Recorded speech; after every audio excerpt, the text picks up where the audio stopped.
चक्कर में वो चला। लेकिन एक छोटी सी और बता दूं बात, तुम्हें एक बात समझा रहा हूं, हमारे बुजुर्ग भी समझते चलना। रेलगाड़ी तो सबने देखी हुई है रेलगाड़ी, और जब रेलगाड़ी स्टेशन से छूटती है तो गार्ड हरी झंडी दिखा देता है भक्तों, ताकि ट्रेन का ड्राइवर समझता है कि लाइन क्लियर है, चले जाओ। और अगर वही गार्ड हरी झंडी दिखा दे, वो लाल झंडी दिखा दे, क्या कहा था मैंने, अगर लाल झंडी दिखा दे तो ड्राइवर समझता है कि आगे कोई डेंजर यानी खतरा है, तो वो सावधानी बरतेगा।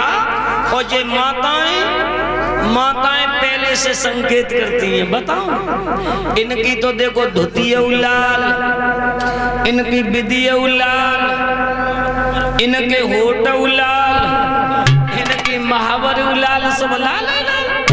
ये दूर से कहती हैं कि सावधान, ये खतरा है। लेकिन सेकंड हैंड खोपड़ी वाले ना समझत भैया, सोई एक्सीडेंट। बोल गोविंद भगवान की, क्या होता है उसका परिणाम गलत निकलता है, इंसान अंधा हो जाता है। और सुनो, अगर दुश्मन की पत्नी तुम्हें देख करके हंस रही है तो ये न समझो कि वो तुम्हारे भले के लिए हंस रही है, वो समझ लो मौत की पहली घंटी बजा करके तुम्हें संकेत कर रही है। लेकिन न समझता तो अब इसका कारण हम तुम्हें नहीं बता सकते हैं। देखो, स्त्री के होठों में इतना अमृत है, इतना अमृत है कि होठों की मुस्कुराहट से सामने वाले इंसान को बिल्कुल घायल कर देती है, मार डालती हैं। और स्त्री की जीभ के अंदर भक्तों इतना विष है जैसे कोई समुद्र की था नहीं है। ओठों में अमृत और जीभ में विष, इसलिए हमें सावधानी बरतनी चाहिए। एक छोटी सी बात आती है, बताऊं,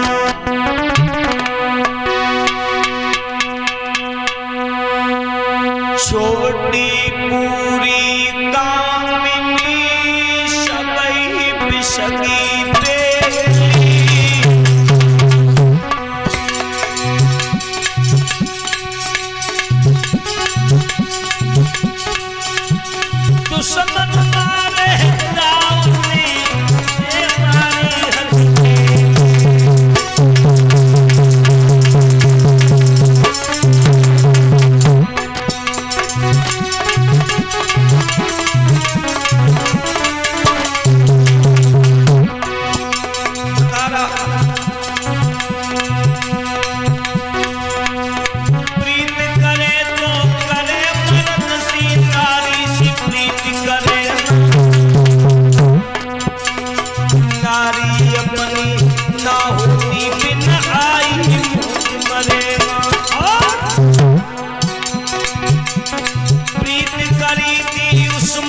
नून लेला सी नेह लगाओ सोने अरे प्रीत करी थी उस मजनू ने लेला सी नेह लगाओ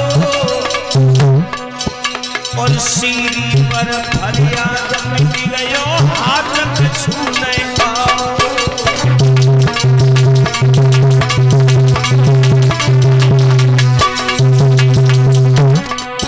और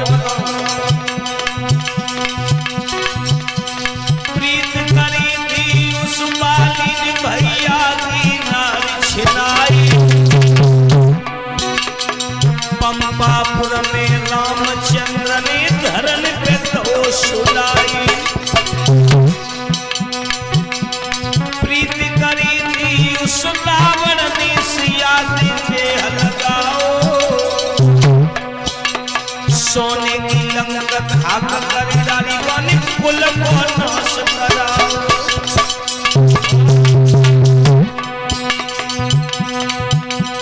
नहर समय पे ना आवे तो घर की नाली ही अच्छी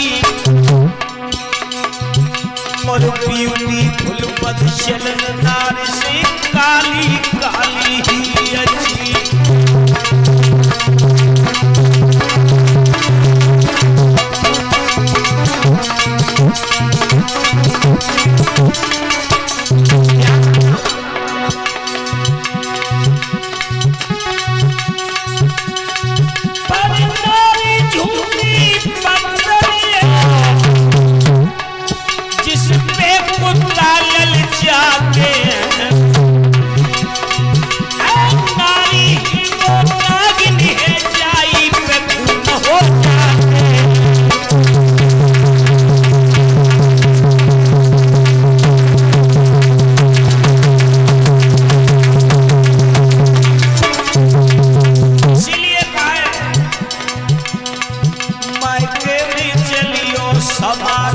ससुरे में काटी जाइयो मायके में चलियो समारी के ससुरे में कुचली जाइयो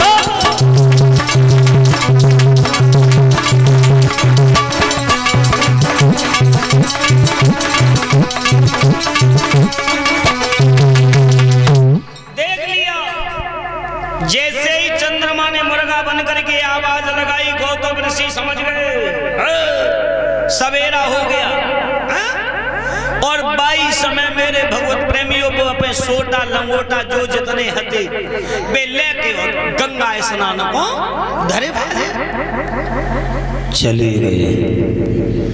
गंगा मैया ने उपेंद्र भैया एक सवाल कर दिया, ये हमारे परम मित्र हमारे साड़ू के भैया उमेश यादव जी के भैया नीरेश यादव नगला दलीस हैं, बड़े अच्छे विचार हैं, बड़े सुंदर स्वभाव हैं इनके, जो हमारी कथा में जादना से नगला दली में वो नगला गूलर में कथा प्रारंभ भैया ताई दिना से बेचारे कथा में आए रहे हैं, बहुत अच्छी बात है, आते रहो।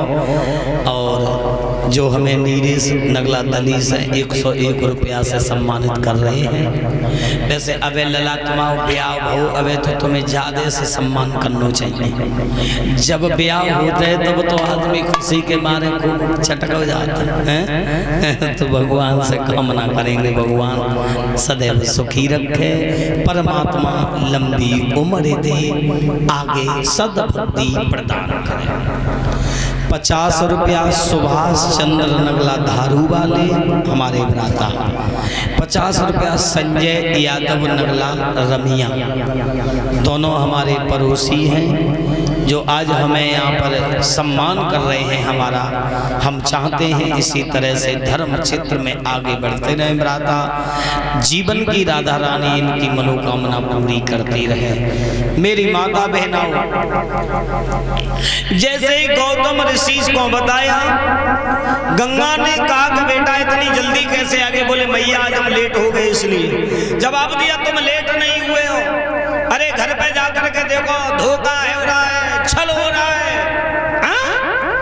तो गौतम ऋषि ने गंगा मैया में एक डुबकी तो लगा ली थी, एक डुबकी तो लगा ली, लेकिन गौतम ऋषि ने अपने वस्त्र बदल नहीं पाए। वे भीगे हुए वस्त्र ही पहन के घर की ओर धरे भाजे, सो चंद्रमा सबसे पहले दरवाजे पे बे नजर आएगा। सो गौतम ऋषि ने अपनी धोती को उतारो और धोती उतार करके फेंक करके चंद्रमा के मुंह पे जाकर के मारी। तो आज भी देख लेना चंद्रमा का धब्बा वो गायब नहीं हुआ है, आज भी चंद्रमा के ऊपर धब्बा लगा हुआ है। ये गौतम ऋषि ने अपनी धोती भीगी हुई जब चंद्रमा के मुंह पे जाकर के मारी थी। मेरे भैया बाकी बात अपनी स्त्री को श्राप दे दिया, तू पत्थर की शिला बन जाए। तो राम तुम्हारी प्रतीक्षा में है। तो राम ने पैर ना लगाओ, क्यों ना लगाओ? क्योंकि वे मर्यादा के बंधन में थी। पैर की केवल रज लगाई और रज लगाते ही लगाते वो बहुत सुंदर बन गई। और सुंदर बनने के बाद भगवान को प्रणाम करने के बाद वो तो वहां से चली गई। इधर श्री राम, उनके भैया लक्ष्मण, गुरु विश्वामित्र, जे लोग चले। कहाँ चले? जनक महाराज के फूल बाग की ओर। कैसे चले?